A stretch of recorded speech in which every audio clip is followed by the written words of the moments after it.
You are joining us for an Ante-Post look at what I'm delighted to say is now the Racing Post Arkle Chase. Well, there's my bit of PR done, but to find the winner, I'm joined by Nick Watts and Graham Rodway. So, gentlemen, well, the general consensus, and I'm sure you and I all share the view that this is looking like one of the hottest Arkles for many a year. Nick, Sprinter Sacra heads the market around the 9-4 mark. Now, how do you assess his credentials? Well, pretty good, really. I wish I'd been on him at 10-1 before he'd made his chase debut this season. That would have been the time to back him. He'd always looked the type that would take to fences, and even before he'd run over them, Nicky Henderson was giving bullish bulletins about his work at home and his schooling. So it hasn't been a surprise that he's taken to them as well as he has. Whether you want to take 9-4 now at this stage of the game, it's the usual conundrum that we have in these forums, is that, you know, there's a difference between thinking he might win and whether you should back it now. If you're asking me whether you should back it now, then I probably wouldn't. I'll probably wait for the day. He's still got his trial to come through, and there's still probably a few others to come out of the woodwork. So I wouldn't do it yet, but what I would say is he's looked fantastic in both his starts to date over fences. Never touched a twig. Obviously put Pedlar's Cross away last time, although I'd expect Pedlar's to get closer to him this time.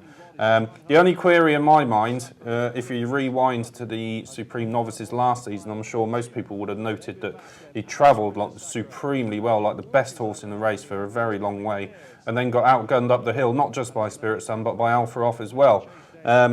He could be electric round of plates like Aintree, a sharp left-handed flat track. You wouldn't see which way he went, but I would be slightly concerned about on a stiffer track like Cheltenham with the hill, whether he will last home, because he didn't appear to in the Supreme Novices last season. OK, so writing him off from an Ante-Post perspective. And Graham, you've got Pedlar's Cross at 9-2, 9-4 Sprinter Sacra. Obviously, last year, Pedlar's Cross got within a length Hurricane Fly in a champion hurdle. On that form line from Sprinter Sacra beating Pedlar's Cross at Kempton, that's one of the best performances we've known for many years, isn't it? 16 lengths, beating Pedlar's Cross. Yeah, fair enough. I mean, that was absolutely breathtaking. And so was his debut. I thought he jumped beautifully, Sprinter Sacra. I think he's a fantastic prospect. Really excited about him, to be honest. I think he could be absolutely anything, could be a great. However, he's 9-4 favourite. He didn't get up the hill last year. There's absolutely no doubt about that. So I wouldn't take 9-4 about a horse that didn't get up the hill. And also another thing that keeps hitting me in the back of my mind is, have we seen Pedlar's Cross at its best, and is it on the downgrade? I know that a lot of you might think this is ridiculous, but it ran well in the Champion Hurdle. But since then, it was well beaten at Aintree next time out when sent off a really short price favourite for the Aintree Hurdle, well below form. Then probably didn't need to be anywhere near his best to win these first two races over fences, and then turned up at Kempton last time out against Sprinter Sacra and was beaten 16 lengths. That was obviously, again, well below form. So what I'm saying is that Pedlar's Cross has run 4 races since finishing second to Hurricane Fly in the Champion Hurdle, and he's been well below par on 2 of those. And on the other 2, he beat very little, although Nick might disagree because I know he's tipped Manila Class for the 2 mile 4 furlong novice chase, but I think he beat very little. So my argument is there's plenty of question marks about Pedlar's Cross at 9-2 for a horse that I think has disappointed, been well below par on 2 of his last 4 starts. And if Pedlar's Cross was well below his best that day at Kempton, exactly what did Sprinter Sacra achieve? There was nothing else in the race. Maybe Sprinter Sacra only had to run up to his normal form, and Pedlar's Cross was so far below it that it exaggerated Sprinter Sacra and how good he looked. For that reason, I'm going to be taking on the front 2.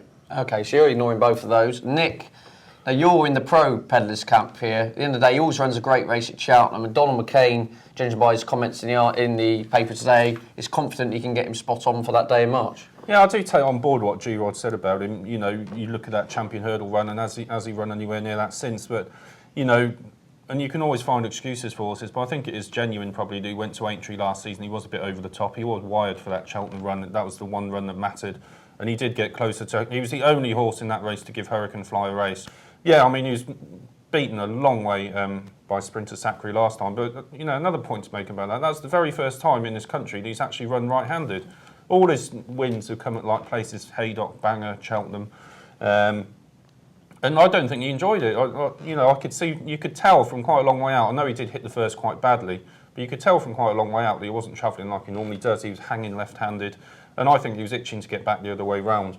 Now, this is a race, Pedlar's Cross probably just stayed quite a bit further than 2 miles, but this is a race, as we know, that's littered with horses who've stayed further. I think Cheltenham, the stiff 2 mile around Cheltenham, will be a different story. I think your point is a valid one, Graham. I'd like to try and dismantle your point of view, but I think it's an interesting point of view. But if you ask me which one to back out the first two, I think Pedlar's Cross at 9-2. You look back a year and he was so close to Hurricane Fly, and if you can just reproduce that, if McCain can bottle that and get him in that similar form, he might take a bit of beating again. I mean, we could go on forever arguing about who's the best, and we won't know until today, really. And people on social media network sites have echoed the same kind of sentiment. On Facebook, Salty Peters has said, Pedlar's Cross, the only horse to put up to Hurricane Fly last year. He's much better going left-handed, has a look of nap material. That's very strong, very confident. Jordan McBride on Facebook says, Pedlar's Cross for me. He's going left-handed on a stiffer course will suit perfectly. Sprint Sacre will not come up the hill. Look at last year's Supreme Novice Hurdle. He went out like a light when they met the rising ground. Again, that's echoing the topics we've touched upon. But in the pro Sprinter Sacre camp, Andy Downs on Facebook says, potential is the best ever. Get all the chips in. Get on for next year's Queen Mother if you can. Get on Sprinter Sacre, you good thing. There we go. We didn't need me say any more. Right. Moving down the list then, third favourite in the market is last year's Supreme Novice Hurdle winner, Alfa Rov. Graham, he took on the elder horses last time in the Victor Chandler. It's kind of had a mixed review, that. Some people are saying, well, it's great, and time form rated the best performance by a novice this year of getting within 5 lengths for Summersby. Others are saying, well, Summersby couldn't win an Arkle, Finian's Rainbow couldn't win an Arkle, so Alfa Rov shouldn't win an Arkle. Which way would you be looking? Well, the only reason it's the best performance by a novice this year is because he's the only run outside of novice company. He's not the best novice around, I don't think. I don't fancy Alfa Rov at all. For a start, I think he wants further. I think he's going to be a much better horse over further. And I know that horses that have won Arkles have stayed further in the past, as we've made the point already. However, when they won those Arkles, we were looking at poor renewals of Arkles, basically. We weren't looking at what looks a real red-hot race. Renewal, yeah. And this looks a red-hot race. I don't think Alfa Rov is going to have the speed to win this Arkle for a start. 11-2 doesn't interest you. And that doesn't interest me. And the other one that I can't have in the race is Q Card, which I know is another one that you're quite keen on, Ted. But this horse, for a start, isn't good enough to win this race.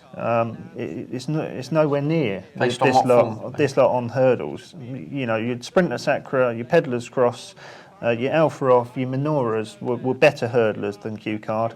Number two, I don't think Q Card jumps particularly well. I know that a lot of people give Minora a lot of stick for his jumping, but Q Card has also hit the deck once this season, and he made a lot of mistakes when winning last time out at Newbury in a race that I really don't think was a very strong race at all. He beat Full Non-Stop 4 lengths.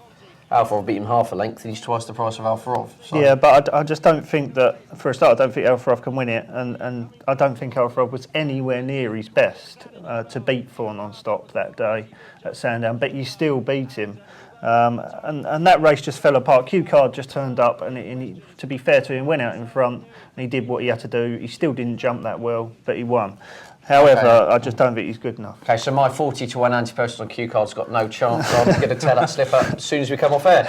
Right, we must talk about price-wise. It's gone for Minora. Now, this is a horse who's had jumping problems galore, Nick, but when he gets it right, he can be good.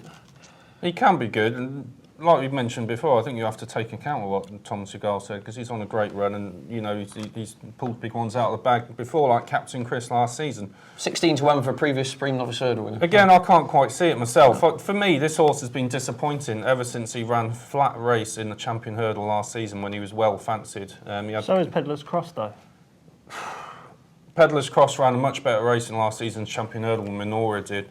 Minora was returned to hurdles because I think Hobbs thought he had a winning opportunity to win the International a couple of starts ago. That backfired. And he put him in that. Yeah. Again, he was very flat. He didn't run as well as I'd expected him to. You'd have thought if he didn't take to fences, straight away like he did, that you'd enjoy a return to hurdles, and you'd think he'd have the class to get involved in that International with Grandaway and Brampour and Overturn and the others. But he never looked like winning that, and that was disappointing for me.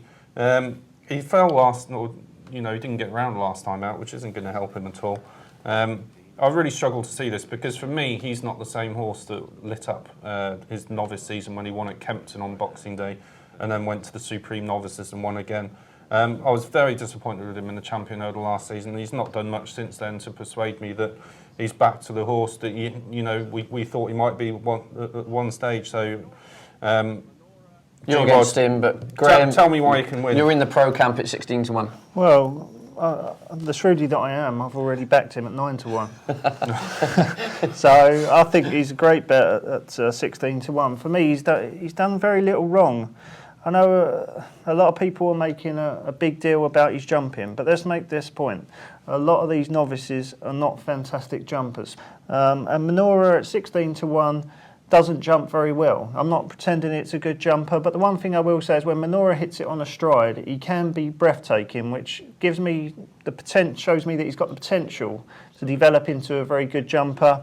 Captain Chris won last year's Arkle, trained by the same trainer, same owner. Going into the race, everyone said Captain Chris doesn't jump well enough to win an Arkle, but on the day he put in a clear round. Bit of good ground would help as well. Bit of good ground will suit Menorah. Remember, this horse is a novice. He's inexperienced. He's going to improve with experience, with schooling, with time. The one thing I'm saying is that this horse, for me, is there's not much between Peddler's Cross and Menorah on ability. In my opinion, over hurdles, there's probably a few pounds in it. £7, yeah. And Peddler's Cross is coming in off the back of a disappointing run, and everyone's saying that 9 to 2 is a good bet. Menorah's coming in off the back of a fall, having looked really good over fences on his previous 2 runs, having won easily, and everyone's saying we don't jump well enough. Don't get me wrong, if Peddler's Cross and Menorah were both 9 to 2, I would say back Peddler's Cross. But at the price, 16 to 1. You're talking about 16, 14 to 1, Menorah. Yeah. I think Menorah is a great bet at 14, 16 to 1 to take the chance that Philip Bobbs can get it right, like he did with Captain Chris last year. If he can get it right on that day, there's no doubt about it. If Menorah puts in a clear round, it has got the ability to win this race, and 16 to 1's a fair bet. Nick, you're in the Peddler's Cross camp. Have you got anything left to field from further down that you think could shake up the market, or the protagonists, if you like? Yeah, there's one potentially from Ireland called Shot from the Hip, who hasn't been amazing over fences, but he's getting better over them. Won at Fairyhouse last time. He was a Grade 1 winning hurdler last season at Punchestown. He's a funny horse in that he can throw in the odd bad run, and I'm not quite sure of his level of ability or exactly what he's capable of, but he's a Grade 1 winner. He went off quite a strong favourite for the bump here a couple of seasons ago, won by Q Card, funnily enough. And you might get quite a small field in this, so if you can get another couple of confidence boosters under his belt and we get a small field, wouldn't surprise me if he finished in the first 3. If he 25 to 1. He's 25 to 1 the place. My main bet is Peddler's Cross, like I said, but if there was to be a shock result from left field, then Shot from the Hip at 25 to 1 each way. There might be a few worse prices than that floating around. Okay, great stuff. Well, I'm sticking with Q Card at 9 to 1. I'm sure Joe Tizar can get them jumped into submission from the front. But anyway, thanks to Nick and Graham. Thanks for watching, and see you all again soon.